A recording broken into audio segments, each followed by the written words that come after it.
Sit down. Come closer to the fire. And you, the ones laughing over there, settle down, because tonight, the wind has already started moving through the palms, and I don't want what I'm about to tell you to reach you with your spirits unsettled. This is not a story. My late father told me this, and his father told him, back there near the Vichada, south of the Meta River, where there's a Morichal behind Hacienda Malpaso, a dark Morichal, one of those where sunlight doesn't enter even at noon. The palms grow so close together, so tall, that they form a black vault overhead. And in that Morichal, she lived. No one had ever seen her face. No one who had seen her face to face had ever come back to tell it. What was known, what everyone knew, is that she had hands. Large, hairy hands, with fingers long as wooden rods, hands that appeared at night from under doors, through the floorboards, rising from the edge of the bed when you believed you were alone and safe. There was a young man, Rogelio Cardenas, 21 years old, a good plainsman, a good horseman, but with a long tongue and short judgment, which is the worst combination God can give a living soul. One night at a wake, he got drunk on cane rum and started mocking the elders. "This hairy hand business is just scared old woman talk," he said, and laughed. "I'll walk into that Morichal tonight and come out the other side whistling." The elders said nothing. They only looked at each other, and that silence was worth more than 1,000 words. Rogelio grabbed a machete, a kerosene lantern, and walked into the Morichal. The dogs followed him to the edge and stopped there, howling, refusing to enter. Dogs know, people. Dogs always know. Inside, Rogelio heard the wind moving through the palms, heard the call of a jabiru stork that had no business being there at that hour, heard the cracking of something heavy moving over dry leaves. And then the lantern went out. He lit matches. 1, 2, 3. The fourth match lit up something 2 yards away. He didn't see the body. He only saw the hands. The scream that boy let out was heard all the way across the river channel.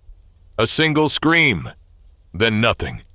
They found him at dawn at the edge of the Morichal, alive, but sitting on the ground with his eyes wide open, staring at nothing. He never spoke again in his life, never whistled again, never laughed again.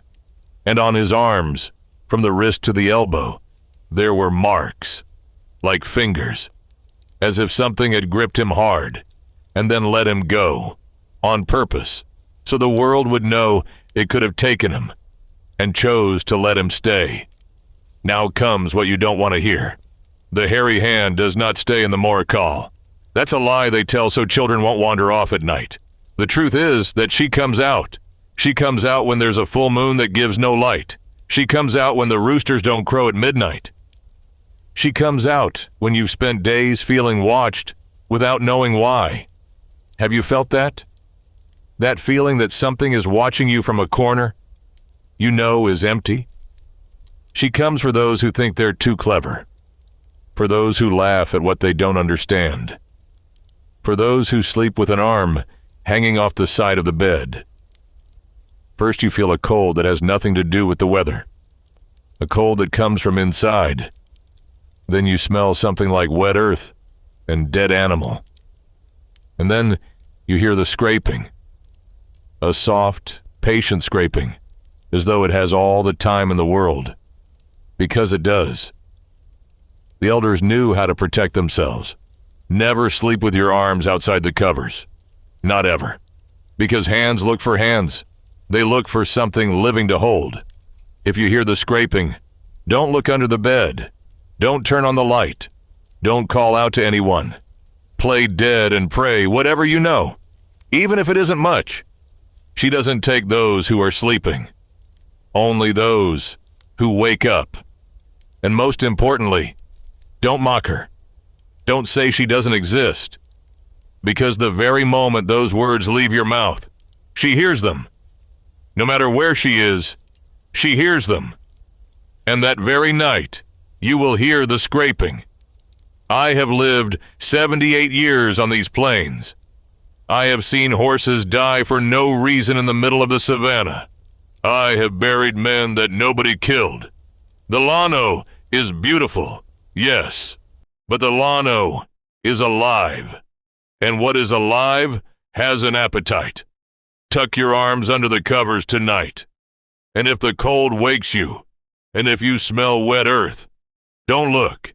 Good night.